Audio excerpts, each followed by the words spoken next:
and action. সবাই ছন্ডির দিকে লোক। Yes, and action.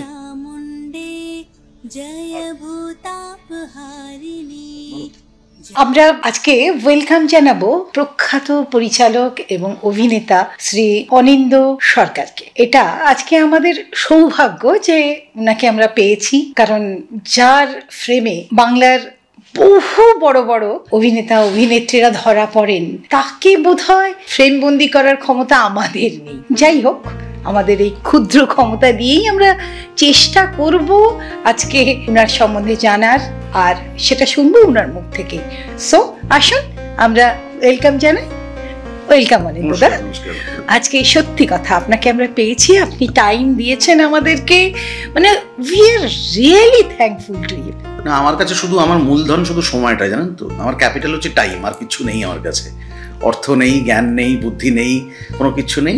আমার টাইম, আমার সিনসিয়ারিটি, আমার honesty, this are my capital. না মানে বাকিগুলো নেই বললে মানে আমরা ভীষণ নিজেদেরকে ছোট মনে করব। আমার থেকে অনেক মেধাবী মানুষ আছেন, অনেক শিক্ষিত মানুষ আছেন এই ইন্ডাস্ট্রিতে। সত্যি কথা বলতে কি, তারা নিজের নিজের জায়গায় প্রতিষ্ঠিত। আমার একটা চেষ্টা, একটা জার্নি, একটা লম্বা দৌড়, এবং আমি কখনো হেরে যাইনি। আমার একটাই হচ্ছে, আমি যে কোনোভাবেই হোক সার্ভাইভ করতে হবে, এবং উইদিন দিস সার্কামফারেন্স, এই ঘেরাটোপের মধ্যে এই স্পিরিট, এটাই তো অন্যদের কাছে বিশাল শিক্ষণীয় ব্যাপার। তো সেটাই তো আজকে শুনতে এসেছি আপনার কাছ থেকে।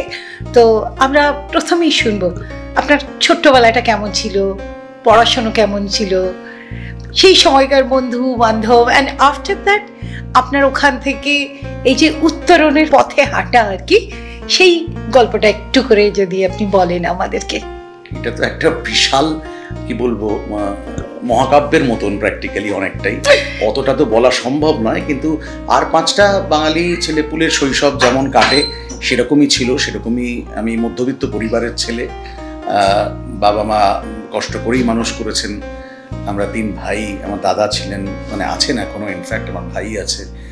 তো আমার চিরকালই চাকরি বাকরি করার থেকেও একটু এই শিল্প চর্চা করা, একটু থিয়েটার করব, একটু গান বাজনা, একটু অন্যরকম একটা ভাবনা চিন্তার মধ্যে চিরকালই ছিলাম। তো হয়তো সেটাও খানিকটা আমাকে ইন্সপায়ার করতো, একটু ভাবনা চিন্তা করা, একটু অন্যরকম। গল্প নিজে কিছু কিছু লিখেছি, ছোট গল্প লিটল ম্যাগাজিনে ছাপানো হয়েছে। মানে গতানুগতিকতার বাইরে গিয়ে একটুখানি ব্যতিক্রমী কিছু করা। পড়াশোনা কোথায় করেছেন? আমার পড়াশোনা হচ্ছে জুলিয়ান ডে স্কুলে বেসিক্যালি। তো সেখান থেকে তারপর সাউথ সিটি কলেজ, তারপরে আর সেভাবে গ্র্যাজুয়েশন কমপ্লিট করার পরে আর হায়ার স্টাডিজ কিছু করতে পারিনি। তখন একটু জীবিকার সন্ধানেও ঘুরছিলাম। আর সত্যি কথা বলতে কি, খুব একটা পড়াশোনার প্রতি আকৃষ্ট আমি ছিলাম না।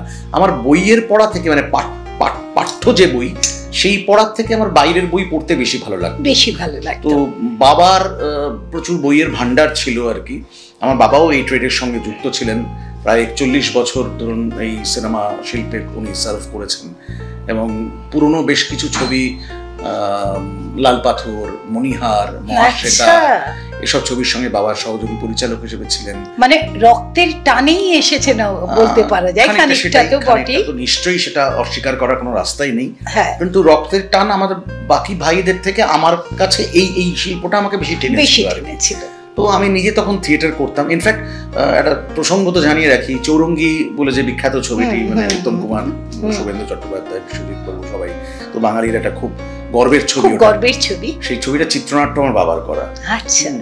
অমল সরকার আমার বাবার নাম। মৃণালদার সাথে, মৃণাল সেন প্রখ্যাত চলচ্চিত্র পরিচালক, মৃণাল সেনের সঙ্গে দীর্ঘ প্রায় 16-18 বছর বাবার একটা অ্যাসোসিয়েশন ছিল। তো বাবাকে অনেকেই, মানে নিজের কথা বলার থেকে আমার মনে হয় এই স্মৃতি রোমন্থন করলে আগে বাবার কথা মনে হয় আর কি। বাবাকে অনেকেই ফিল্মের ব্যাকরণ বলতেন, মানে হি নিউ দ্য গ্রামার। এখন যেটা আমরা অনেকটাই ভাঙতে শিখে গেছি, কিন্তু একটা সময় তো ফিল্ম ওইভাবেই তৈরি হতো, একদম টিপিক্যাল কতগুলো মেথড মেনে আর কি। তো ঠিক আছে, সবটাই চেঞ্জ ওভার হতে হতে যায়। তো বাবার সঙ্গে কিন্তু আমরা কোনোদিন শুটিংয়ে যাইনি, কোনোদিন শুটিং দেখতেও যাইনি ভালো করে। আমার জীবনে 2 বা 3টে ইনস্টেন্স শুটিং দেখার বা ফিল্মের সঙ্গে যুক্ত হওয়ার। একবার আমার বাড়ির পাশ দিয়ে প্রখ্যাত ক্যামেরাম্যান কে মহাজন হাতে ক্যামেরা নিয়ে দৌড়চ্ছিলেন। ছবির নাম হচ্ছে কলকাতা 71। হ্যাঁ, তখন তার সামনে দেবরাজ রায় দৌড়চ্ছিলেন। সেটা একবার আমি উপরের বারান্দা থেকে দেখেছিলাম। একবার পাশের বাড়িতে হচ্ছিল, একটা শুটিং হচ্ছিল, সেখানে ছাদের ওপরে শুভেন্দু চট্টোপাধ্যায় এবং অপর্ণা সেন একটা সিঁড়ি দিয়ে বারবার নামছিলেন আর উঠছিলেন। অনেকগুলো টেক হচ্ছিল প্র্যাকটিক্যালি। তখন আমি টেক বুঝতে পারছিলাম না, আমি একটা দূরেও ছিলাম। আমি ভাবছিলাম এরা এতবার নামছে উঠছে কেন, একবার নামলে উঠলেই তো হয়ে যায়। হ্যাঁ, তুই এতবার এই কাণ্ডটা, তারা এতটাই অজ্ঞ ছিলাম প্র্যাকটিক্যালি আর কি। কেননা বাবা বোধহয় চাইতেন না যে ছেলে এই আনসার্টেন মিডিয়ায় আসুক। তখন তো টেলিভিশন আসেনি, একটা সিনেমা হতো প্রায় ধরুন 3 বছর, 3.5 বছর, 2.5 বছর এরকম সব সময়। তার একটা মাস মাইনে ছিল মানুষদের, সেই মাস মাইনে খুবই সামান্য, আজকের দিনের অনুপাতে খুবই কম। তা সত্ত্বেও যে কি করে মানুষ করেছেন আমাকে, ইংরেজি মিডিয়াম স্কুলে পড়িয়েছেন, জামা কাপড় নিয়েও কোনোদিন অভাব বোধ করিনি, যেটা চেয়েছি পেয়েছি, খাবার দাবার নিয়েও কোনো রকম কোনো কিছু, যা বই চেয়েছি পেয়েছি, কি করে করতেন এখন আমার কাছে মনে হয় ম্যাজিক। ওনার পদবী সরকার, আমিও সেই সূত্রে সরকার পদবী পেয়েছি, কিন্তু পিসি সরকারের মতন ম্যাজিক বোধহয় অমল সরকার জানতেন কোনো একটা, তো সেইটা উনি করতে পেরেছিলেন আমার জীবনে। সাধারণ। তো তারপরেতে হঠাৎ করেই আমার এই ট্রেডে আসা, প্র্যাকটিক্যালি বাবার কাছেই একজন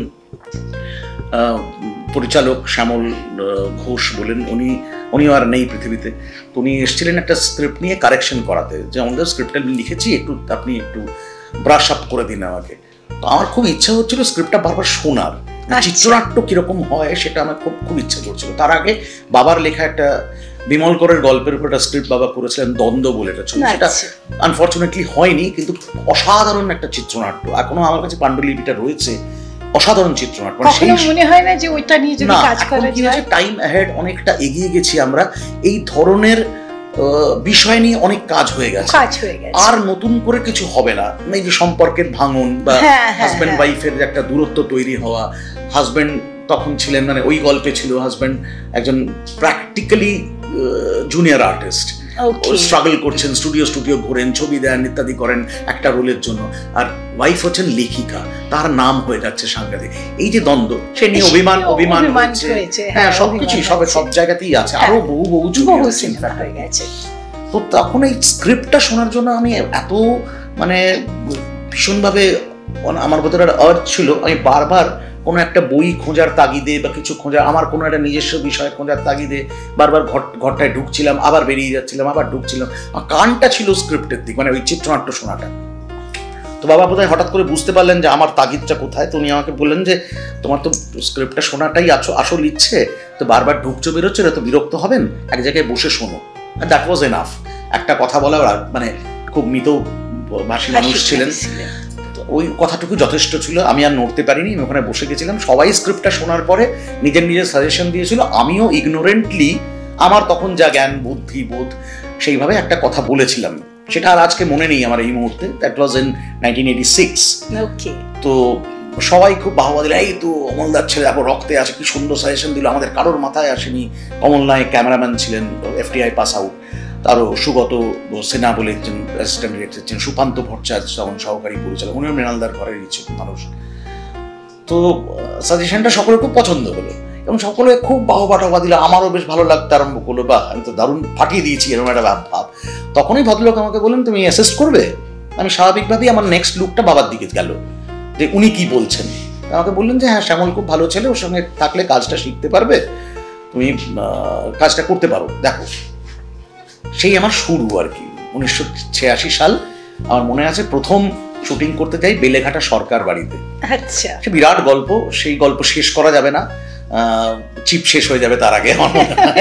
হ্যাঁ, কিন্তু প্রথম দিন আমাকে দারোয়ান ঢুকতে দেয়নি। I was so unimpressive with 27 kilos ওজন, আমার এরকম রোগা চেহারা, মানে কাঞ্চন মল্লিকও দেখে লজ্জা পাবে দেখে, এরকম অবস্থা। তো সেই রকম একটা জায়গা থেকে দারোয়ানের মনে হয়েছে এই লোকটাকে ঢুকতে দেওয়া যায় না। তো তখনও কেউ আসেননি, কারণ আমি তখন টেকনিক্যালিটি জানতাম না। আমাকে বলেছেন 9টার সময় কল টাইম, আমি 9টায় পৌঁছে গেছিলাম জায়গাটায়। তখন আমি জানতাম না 9টায় কল টাইম মানে the technician will assemble over here, সব ইকুইপমেন্টস নেবেন, তারপর তারা ওখানে লোকেশনে যাবেন, they will take another 1.5 hour or 1 hour so। তো আমি সেটা জানতাম না, তো আমি পৌঁছে গেছিলাম, তো আমাকে স্বাভাবিকভাবে ঢুকতে দেয়নি। তারপর থেকে কাজটা শুরু হয়, এবং কাজটা করতে গিয়ে তখন আমি জানতাম না হোয়াট ইজ মাই জব। একজন অ্যাসিস্ট্যান্ট ডিরেক্টর বা সহকারী পরিচালক কি কাজ তার অ্যাকচুয়ালি, আমি জানতাম না। যেগুলো আমার কাজ নয় সেগুলো করতে আরম্ভ করতাম, আর প্রত্যেক দিন বকা খেতাম, প্রত্যেক দিন বকা খেতাম। এটা তোমার কাজ, এটা এই হয়েছে। কেউ জল চাইলে আমি জলটা, এটা তোমার কাজ, এটা প্রোডাকশনের কাজ। একটা চেয়ার চাইলে আমি একটা চেয়ার নেব, এটা নয়, এটা কন্টিনিউটি চেয়ার ছিল, কিচ্ছু জানো না। সবাই বকতে আরম্ভ করলো। একদিন আমার পরিচালক আমাকে ভয়ঙ্কর বকা দিলেন। তার কারণ হচ্ছে সবাই যেখানে স্ক্রিপ্ট শুনছিলেন আমিও সেখানে গিয়ে বসেছিলাম। ওকে। হঠাৎ উনি স্ক্রিপ্টটা পড়তে পড়তে আমার দিকে তাকালেন, এমন করে তাকে বললেন, তুমি এখানে কি করছো? আমি একটু দেতো হাসি এসে বললাম যে এই মানে শুনছি, সবাই শুনছে আর কি স্ক্রিপ্ট, মানে এই সিনটা কিরকম। উঠে দাঁড়াও। দাঁড়িয়েছি। তুমি এখানে বসার যোগ্যতা পেলে কি করে? এখানে ডিরেক্টর বসে আছে, ক্যামেরাম্যান বসে আছে, প্রিন্সিপাল আর্টিস্টরা বসে আছেন, তোমার সাহস হলো কি করে এখানে বসার? অল্প বয়স, খুব সেন্টিমেন্টাল লেগেছিল, চোখ দিয়ে কখন জল বেরিয়েছে আমি নিজেও জানি না। তো পাশের কেউ একজন হয়তো পরিচালককে বললেন যে না না, ও বুঝতে পারেনি, বসে পড়েছে। আরও তার জন্য আরও বকা খেলাম। বুঝতে পারিনি মানে অমনকার ছেলে, ওকে বুঝতে হবে, ও ডিরেক্টর হতে এসছে, আগে দাঁড়িয়ে থাকা প্র্যাকটিস করো। এত কিছু বলে যেতে লাগলেন, অঝোর ধারায় কাঁদছিলাম। মানে এত ভয় পেয়ে গেলাম, দাঁড়িয়ে খেতাম, বসতাম না। ওকে। মানে বসলে যদি কেউ বকেন, বা দাঁড়িয়ে খাচ্ছি। তিনি প্রোডাকশন অ্যাসিস্ট্যান্ট সতীশ কাকা, এখন আর নেই। তখন তো শালপাতা, তখন তাকে স্ট্রং প্লেটস নয়, থার্মোকলের প্লেটসও নেই, তখন ওই শালপাতার প্লেট ছিল, তাতে ডাল গড়িয়ে যাচ্ছে, ঝোল গড়িয়ে যাচ্ছে। সে সতীশ কাকা এসে বসলো, কি ছেলে রে বাবা, কিচ্ছু জানে না, বসে খাও না একটা জায়গায়, কি যন্ত্রণা। এবার সেখানে চেয়ারও নেই, বসবোটা কোথায়? বসলেও হ্যাঁ, তার জন্য সেও বকা দিয়ে দিল। এবার যে বসতে গেলাম, একটা ট্রাঙ্ক রাখা দেখলাম, ট্রাঙ্কটার উপর বসতে গেলাম, ট্রাঙ্কটা মট মট মট করে খানিকটা দুমড়ে গেল। যার ট্রাঙ্ক ড্রেসারের হবা কারোর হয়তো, সেই চিৎকার, আমার ট্রাঙ্ক ভেঙে দিল, আরে কে রে ভাই, কোত্থেকে আসে এরা? সেও বকা দিল। তটস্থ হয়ে থাকতাম, কে কখন বকবে খালি। তো এইটা আমার মনে হয় এইটা খুব জরুরি। ওই যে দাঁড়িয়ে থাকা প্র্যাকটিস করেছি না, তারপর যতদিন পরিচালনা করেছি, মানে এখনো করি ডেফিনেটলি, কিন্তু এখন তো সেইভাবে রেগুলারলি করি না। আমি কোনোদিন আমাকে সিরিয়াল মানে শুটিংয়ের সময় কেউ বসে, আমি দৌড়ে বেড়াই এখনো পর্যন্ত, এবং I have that energy level within my self. আমার ভালো লাগে সেই কাজ। আমি যে কোনো একটা কাজ, অন্য ডিপার্টমেন্টের কাজ আমি দৌড়ে গিয়ে করি। একটা ফুলদানি লাগবে, আমি সেটাকে গিয়ে প্লেস করি, আই নো মাই ফ্রেন্ডস। একদম। এবার হয় কি, ধরুন তো মুশকিলটা হচ্ছে সবার, তো আমি আগে মানতাম না, কিন্তু ভাগ্য খানিকটা কাজ করে ভীষণভাবে। হয়তো এটা বললে হয়তো খুব বোকামিই হবে এখানে, কিন্তু মনে হয় যে কোথাও কোথাও অলক্ষ্যে অনেক কিছু শুধুমাত্র নিজের এফর্টটা দিলে হয় না, আরো অনেকগুলো জিনিস আছে। একটা প্রপার সুযোগ পাওয়া। আমি এমন একটা জায়গায় পৌঁছলাম, সেইখানে হয়তো সেই সময় সেই ছবিটা আমার তার একটা বুস্ট হলো, যেটা সাংঘাতিকভাবে হয়ে গেল। তো আমার পরে যারা এসছেন তারা সেই জায়গা পেয়েওছেন, দু একজন মানুষ যারা সত্যি সত্যি সফল, কৃতি আর্থিকভাবে সফল, এখন নিজের পরিচয়ে সফল। কিন্তু আমি তো তাদের গিয়ে কামড়ে দিতে পারবো না যে আমার হলো না, তোমার কেন হলো ভাই। হয়তো আমারও কোনো ফ্ল ছিল, কোনো না কোনো ফল্ট ছিল, বা হয়তো কপাল সেটা সাথ দেয়নি সেই সময়টা। কেন আমি যে সময়টা টেলিভিশন আরম্ভ করি, আমি এত বেশি টেলিভিশনের পেছনে দৌড়ে বেড়াতে লাগলাম, কারণ তখন টেলিভিশন বুমিং। তো তখন আমাদের কতিপয় পরিচালক যারা সত্যি সত্যি খুব পপুলার হলেন, তার মধ্যে আমার নামটা এখনো পর্যন্ত নেওয়া হয় আর কি। দেবাংশু সেনগুপ্ত আছেন, অভিজিৎ দাশগুপ্ত আছেন, বিশু দাশগুপ্ত আছেন, বিষ্ণুপাল চৌধুরী আছেন, এরকম বেশ কিছু মানুষ। পরবর্তীকালে রবি ওঝা এসেছিলেন, আরো অনেক মানুষরা রয়েছেন যারা সত্যি সত্যি সফল হলেন। এবং টেলিভিশন তোমার একটা বাংলা এই চলচ্চিত্রের একটা ইতিহাস তৈরি করে দিল, নতুন করে একটা নতুন গতিপথ তৈরি করলো প্র্যাকটিক্যালি। তখন আমাদের একটু হেও করা হতো যারা তখনকার সিনেমার সঙ্গে শুধুমাত্র যুক্ত, তাই বলতো এটা তো টিভির লোক, টিভি করে, টেলিভিশন করে, তার বেশি কিছু যায় না। টেলিভিশনের লেন্স বদলানো হতো না তো তখন, সেই কারণে ওদের একটা ধারণা ছিল আমরা লেন্সিংটা বুঝি না। আচ্ছা, ওটারও যে জুম করলে যেটা লেন্সের বদল হয়, ডাইমেনশনের বদল হয়, সেটা আবার ওরা জানতেন না বা ওটার সম্পর্কে অজ্ঞ ছিলেন আর কি। তারপর ধীরে ধীরে ডিজিটাল আসে বা ইত্যাদি আসে। আমরা যারা একটু পূর্বেকার লোক, এই টেকনোলজির সঙ্গে একটু হয়তো পিছিয়ে যাই, কেন আমাদের দেখুন, আমি এত কাজ যে করেছি জীবনে, আমার কাছে কোনো শরীর নেই নিজের।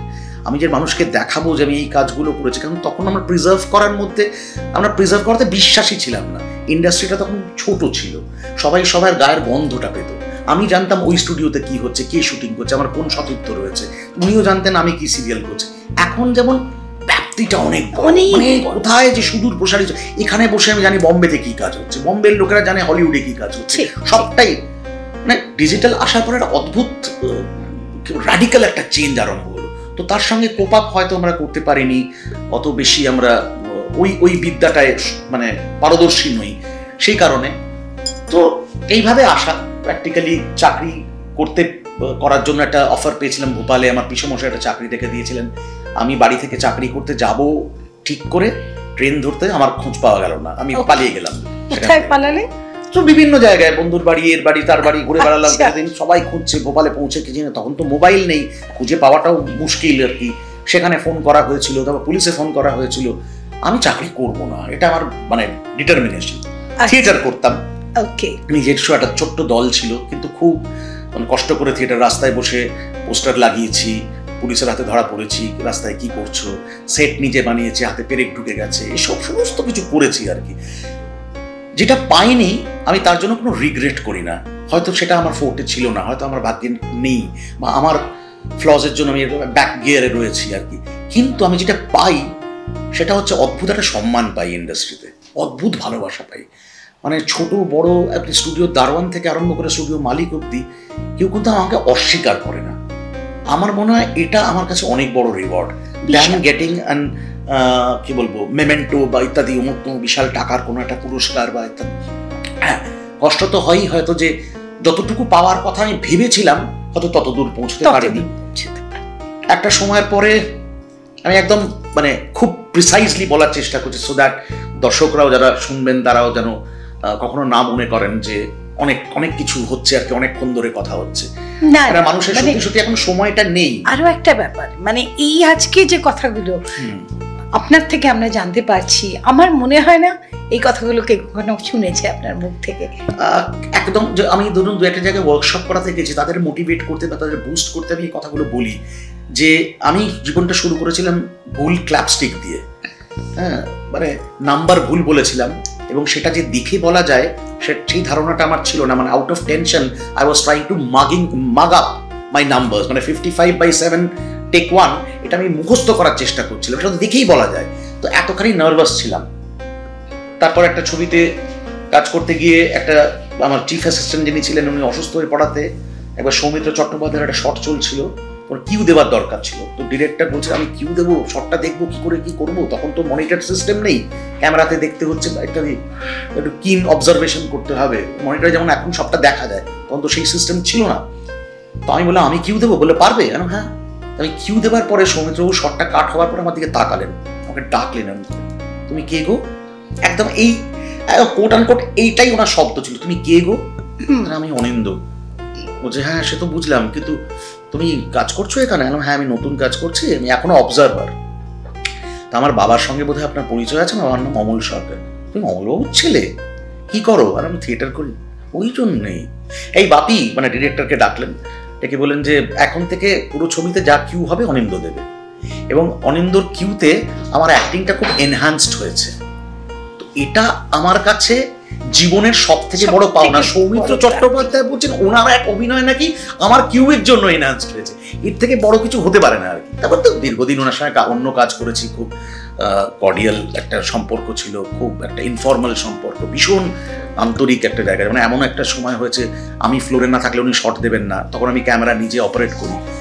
আমার হ্যান্ড ক্রেন অপারেশন দেখে উনি বলতেন যে আমি ও বা ক্যামেরাম্যানকে বলতেন আমি দুবার তিনবার করে দেবো, অনিন্দকে ডাকো, ও পারফেক্টলি একবারই নিয়ে নেবে। এবার আমি আসার পরে আমাকে বলতেন তোমার রিহার্সাল লাগবে? আর না আমার লাগবে না, আপনি চলুন, আপনি যেখানে যাবেন আমি ফলো করবো ঠিক।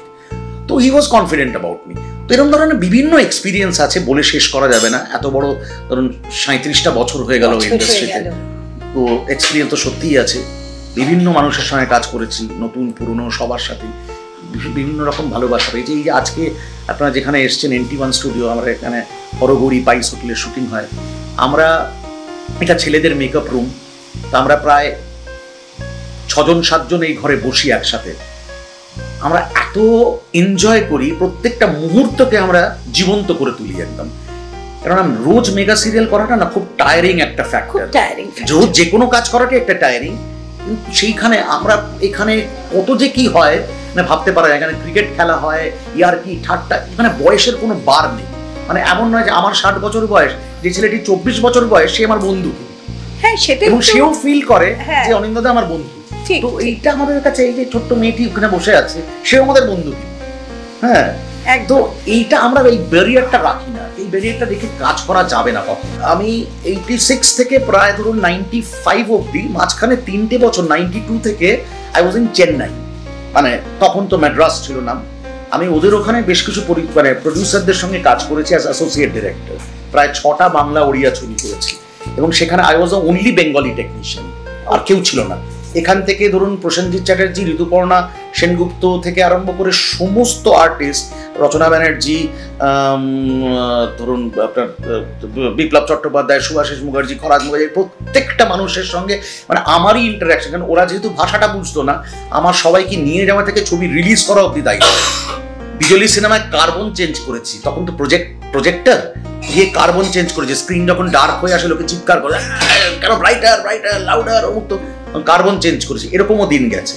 নিজে হাতে করে সমস্ত কাজ করে চ্যানেলিং করেছি, কালার কারেকশন করেছি, মানে তখন লিলি কাটা হতো, কালার কারেকশন একটা বিশাল ব্যাপার, বিশাল মানে ভাবতে পারা যায় একেবারে। যখন মানে আপনি নরমাল ম্যানুয়াল থেকে ডিজিটালাইজেশন আর কি, এই অবধি পুরো জার্নিটা, লড়াইটা তো চলছে এইভাবে দেখাটা, এবং নট অনলি দেখা, হাতে কলমে প্রত্যেকটা জিনিস করা, এর যে কি বিশাল একটা শান্তি আছে সাংঘাতিক ভাবে।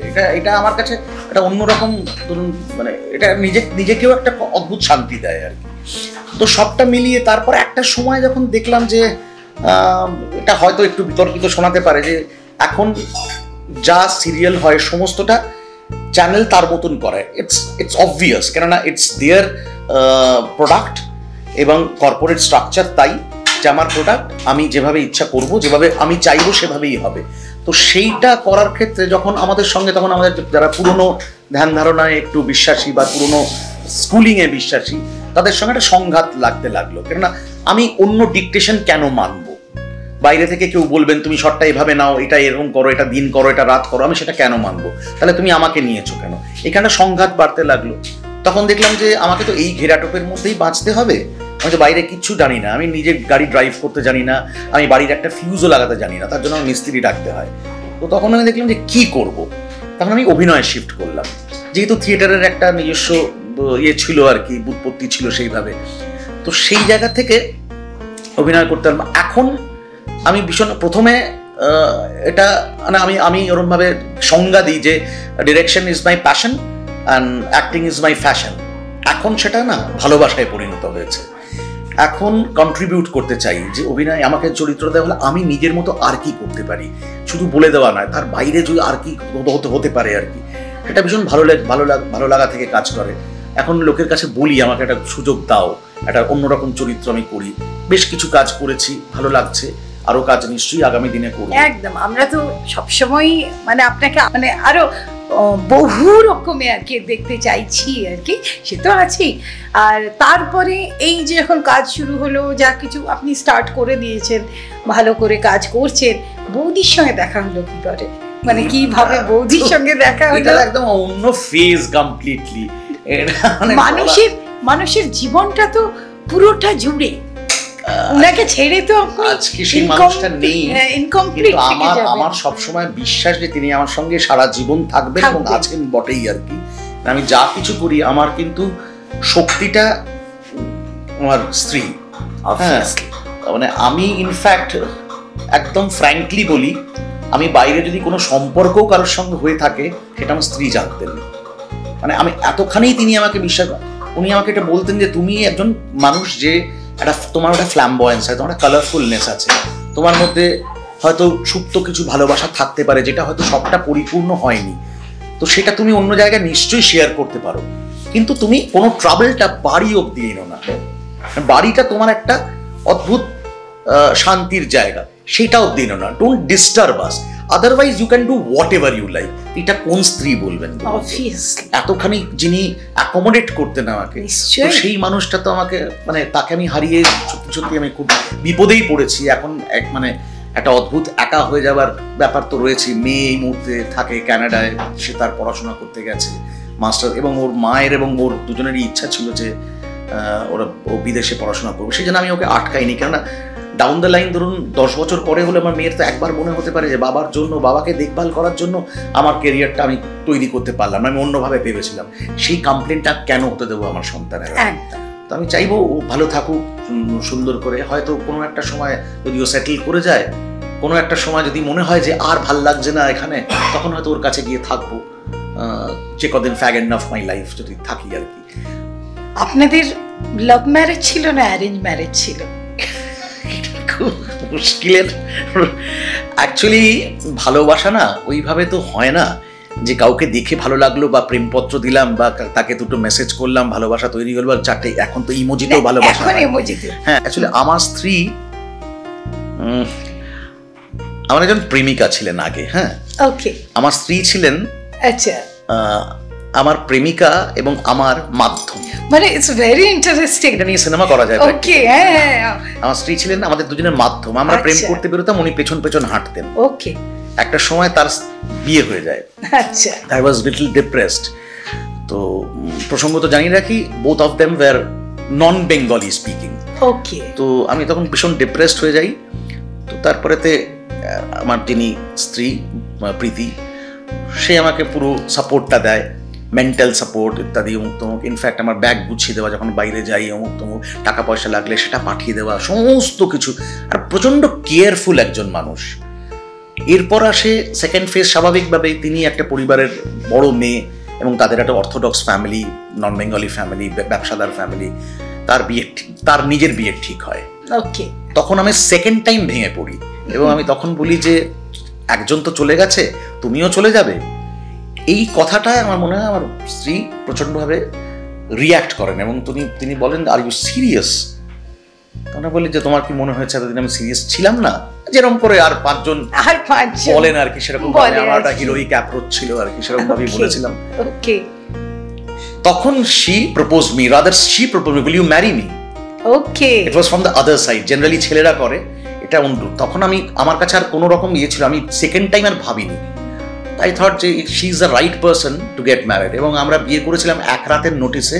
আগের দিন রাত্রে ঠিক করেছিলাম, পরের দিন কোর্টে গিয়ে বিয়ে করেছিলাম এবং সেখানে নোটিস দিতে হয় বা ইত্যাদি। আজ এত বছর পরে বলতে পারি যে সেগুলো আমি খুব ইললিগালি করেছিলাম প্র্যাকটিক্যালি। আচ্ছা। হ্যাঁ, জাজকে মিথ্যে কথা বলে অমুক করে তমুক করে কিন্তু করেছিলাম। বন্ধুরা প্রচুর সাপোর্ট, এবং ওর ফ্যামিলির কয়েকজন, ওর বউ, কাকিমা, বোনেরা কয়েকজন সাপোর্ট করেছিল। সেজন্য মানে made it successful that way. তারপরে কলকাতায় সেটেলড নিউ আলিপুরে থাকতেন, মানে এখনো তাই থাকেন ইনফ্যাক্ট। মানে আমার যখন বিয়ে হয় তখন আমার 5,000 টাকা রোজগার নেই। একটা মানুষ যে কি আনসার্টেনিটির মধ্যে পড়লো সে জেনে এসছিল সেই জায়গাটা। যখন আমার শ্বশুর বাড়ি থেকে আমাকে জিজ্ঞেস করা হলো যে কিতনে পয়সে কামা লেতে হো, আচ্ছা, তখন আমি বললাম যে 5-6 हज़ार रुपया। बोले इतने में क्या होता है, आपको कोई तजुर्बा है जिंदगी का, आप समझते हैं जिंदगी क्या होती है, आप 5,000 रुपया में आप घर बसाने चले हो। তো আমার মিসেস তখন বলেছিলেন যে 5,000 টাকাতেও কেউ না কোনো মানুষ তো সার্ভাইভ করে। হয়তো সে রাস্তায় থাকে, হয়তো সে অতটা দামি খাবার খায় না, সে সার্ভাইভ করে। তো আমরাও সেভাবেই করবো, আমরাও তো মানুষ, আমরাও সেভাবেই করবো। এই কনফিডেন্সটা ছিল। আর কোথাও মনে হয়েছিল, এবং 96 সালে আমার বিয়ে হয়, তারপরেও সত্যি খুব হ্যান্ড টু মাউথ কন্ডিশন হয়। তখন আমার জীবনে প্রথম মেগা সিরিয়ালটা আসে Trishna, and that made my life. আর তারপরে আশা বলে একটা সিরিয়াল করেছিলাম। তারপরে রামকৃষ্ণর পর থেকে আমার পেছন ফিরে তাকাতে হয়নি বেশ কিছুটা দিন। তারপরে আবার ভ্যাকিউম তৈরি হয়, নানান রকম। এই তো ইন্ডাস্ট্রি লেগেই থাকে, ওটা নিয়ে জীবনের অঙ্গ আর কি। এর মধ্যে কোনো সময় আমরা আপনাকে বলতে শুনেছি যে প্রথম দিকে আপনি অ্যাক্টিংটা এই জন্যই করতে চাননি, যে কোথাও মনে হয়েছিল যে বোধহয় আপনার মানে যেরকম হিরোদের বা অন্যদের যেরকম চেহারা হওয়া উচিত সেরকম নয় বা কিছু, সেই জন্য কি? না, আমি হিরো হব বলে কোনোদিনই আসেনি। আমার অ্যাকচুয়ালি সময় ছিল না, পরিচালনার কাজে আমি এতই ব্যস্ত থাকতাম আমার অভিনয় করার। কারণ আমাদের কাছে মনে হয়েছে যে আপনার যে পার্সোনালিটি আছে বা সেটা কিন্তু এনাফ, মানে আমরা মানে অ্যাক্টিংয়ে ভালো কিছু করার জন্য বা ভালো একটা জায়গা তৈরি করার জন্য ক্যারেক্টারাইজেশন যেটা হয়, ধরুন চরিত্র চিত্রণ তো একটা হয়, এবং চরিত্র ওইভাবেই বাছা হয়। মানুষকে যেরকম পরিচালক ভাবছেন বা যেরকম গল্প ডিমান্ড করছে সেরকম একটা চরিত্র। আমাকে নিশ্চয়ই হিরোইক একটা চরিত্র দেওয়া হবে না যে খুব মারপিট করছে বা ইত্যাদি। আমাকে আমার মতোই চরিত্র দেওয়া হবে। তো তো সেই জায়গা থেকে এবার এখন ভাগ হয়ে গেছে নেগেটিভ পজিটিভ অমুক তমুক হ্যান ত্যান। তো I am comfortable with any kind of character roles, যেটা আমি ক্যারি করতে পারবো, মানে যেটা পরিচালক মনে করবেন বা যারা আমাকে চুজ করছেন তারা যেটা মনে করবে যে না এই মানুষটাকে, সেইটাকে ভালোভাবে করবো, সেটাও নিশ্চয়ই আমি করবো। একদম। আর এইরকম দুটো কোনো ইনসিডেন্ট যেটা আজ অব্দি কখনো কারোর সঙ্গে শেয়ার করা হয়নি? আমি না আসলে খুব মানে প্র্যাকটিক্যালি আমি সবটাই শেয়ার করি মানুষের সঙ্গে, শেয়ার করি না এরকম জিনিস হয় না কারো না কারোর সঙ্গে। এখন যেটা হচ্ছে যে যেমন এই যে 2 দিন আগে আমি একটা পুরস্কার পেলাম, তো ফেসবুকে দিয়েছি, লোকজন খুব কংগ্রাটস করছে, কিন্তু বাড়িতে গিয়ে আমি মেমেন্টোটা আমার স্ত্রীর ছবির সামনে রাখলাম, তাকে তো বলতে পারছি না আমি একটা অ্যাওয়ার্ড পেলাম। আমি মনে মনে ভাবছি তিনি হয়তো দেখে নিলেন বা কিছু, এইগুলো এখন বন্ধ হয়ে গেছে, এই শেয়ারিংগুলো। আদারওয়াইজ আমি লুকোনো কোনো কিছু করি না। আমি তো বললাম একটু আগে যে আমি যদি কোনো সম্পর্কে জড়িয়েছি সেটাও আমার স্ত্রী জানতেন। আমি লুকোনোর মধ্যে আমি খুব একটা মানে ওটাকে আমি পছন্দই করি না। আমি যা কিছু করি যে সেটা যে কোনো কাজই হোক না কেন বুক ফুলিয়ে করি, এখনো সেই দমটা রয়েছে আর কি, সেই সাহসটা রয়েছে। কি মনে হয় মানে একজন মানে বিবাহিত পুরুষ যে তার মানে অন্য কোনো প্রেম করাটা মানে সেটা কি জাস্টিফাইড? প্রেম তো একটা অনুভূতি, প্রেমের কিন্তু ওই রকম ভাবে বলতে পারবো না এটা জাস্টিফাইড কি আনজাস্টিফাইড, আমি কেউ বলতে পারবো না। জাস্টিসের সঙ্গে কোনো যোগাযোগই নেই প্রেমের। হ্যাঁ, প্রেম অটোমেটিক্যালি আসে। আমার যদি একটা ফুল দেখে ভালো লাগে বা একটা আকাশে পাখি ওড়া দেখে ভালো লাগে, তাহলে একটা মেয়েকে দেখে কেন ভালো লাগবে না? বাতাসে জল যে তিত্তির করে কাঁপছে সেটা দেখে যদি ভালো লাগে, সূর্যোদয় দেখে যদি ভালো লাগে, সূর্যাস্ত দেখে যদি ভালো লাগে, তাহলে একটা মেয়েকে দেখেও ভালো লাগতে পারে। এবং সেখানে যদি তার দিক থেকেও একটা আহ্বান থাকে, তারও যদি আমাকে সমানভাবে পছন্দ হয়, তাহলে তো একটা সম্পর্ক তৈরি হতে পারে। আমি আমার জীবনে একটাই মোটো, আমি কারোর ক্ষতি করে কিছু করবো না। এবার আমারও যেমন সংসারটা কিন্তু আমি সামলে গেছি চিরকাল, আমার রেসপন্সিবিলিটিসগুলো আমি 200, হয়তো এটা মনে হতে পারে যে এসকেপিস্টের মতো কথা বলছি বা নিজেকে ওই আপনার কথায় জাস্টিফাই করার চেষ্টা করছি যে ওর বাইরেও প্রেম করেছে বাড়িটাও সামলেছে, কিন্তু ওটা আমার অনুভূতি। তার জন্য আমি কোনো ক্ষতি করিনি কারোর, আমার মনে হয় না কোনো ক্ষতি করি। আমার সঙ্গে আমার স্ত্রীর একদিনও এ বিষয় নিয়ে টুকটাক মনোমালিন্য হয়তো সব স্বামী স্ত্রীর মধ্যেই হয়, যে বিশাল যে একটা না ছাড়াছাড়ি হয়ে গেল বা হয়ে গেল কোনোদিন হয়নি। কিন্তু এটা তো আমরা মানিয়ে নিয়েছি কোনো না কোনোভাবে। সেটা একা আমার পক্ষে দাঁড়ি পাল্লা দুটো পাল্লা রয়েছে, তো সুতরাং যদি ব্যালেন্সটা না থাকে তাহলে যে কোনো একটা দিকে ঝুঁকে যাবেই, ঝুঁকে স্বাভাবিক একদম। আর আপনার যখন অ্যাক্টিং ওই প্রেম কি বুঝিনি যে ফিল্মটাতে, যেটা ভীষণভাবে সবাই খুব অ্যাপ্রিসিয়েট করেছিল, এবং মানে আমি খুব একটা জানি না কতটা অ্যাপ্রিসিয়েট করেছিল। ছবিটা লন্ডনে করতে গেছিলাম, তো একসঙ্গে রদ দেখা কলা বেচা, বিদেশ সফর প্লাস অভিনয়, চরিত্রটা খুবই ভালো ছিল। প্রোডাকশন হাউস থেকে বলেছিল, এখন 2-1 জন অনেকে দেখেন অনেক সময় ওই বোধহয় স্যাটেলাইট চ্যানেল বা ডিজিটাল কোন প্ল্যাটফর্মে দেয়, তখন বলে টলে আর কি। আর আরেকটা ছবিতে আমি জানি না, ছবিটা হয়তো খুব একটা সেই রকম প্রচার পায়নি বা কি, সন্দীপ চৌধুরী প্রয়াত হয়েছেন, আমাদের এই সতীর্থ অঞ্জন চৌধুরীর ছেলে, ওনার একটা ছবিতে আমি অভিনয় করেছিলাম, সেখানে একটা নেগেটিভ ক্যারেক্টার। নন্দনে ওটার স্ক্রিনিং হয়েছিল। আমার আরেকটা ওই যে এই পুরস্কারগুলো কিন্তু মানুষের মনে থেকে যায় একদম। যে লাইটম্যান, তিনি আমাকে, আমি অভিনেতার নাম বলছি না, তিনি আমাকে বললেন, একটা বিখ্যাত অভিনেতা আমাদের কলকাতা শহরের মানে পশ্চিমবঙ্গের এবং ন্যাশনালিও খুব এখন ফিল্ম, বলে আপনার অভিনয় দেখে আমার মনে হচ্ছে আপনি বলে ওনার বাজার খেয়ে নেবেন। আপনি এত ভালো ভিলেন করেছেন, অসাধারণ লেগেছে দাদা, এই সেই একদম বল। তো এটা আমার কাছে ভালো লাগা, যে এরকম একজন মানুষ যখন কম্পেয়ার করেন বা এরকম একটা তার একটা স্বতঃস্ফূর্ত থাকে, তিনি এরকম একটা কথা বলেন, তখন মনে হয় যে না সত্যি সত্যি হয়তো কিছু ভালো হয়েছিল সেই কারণেই।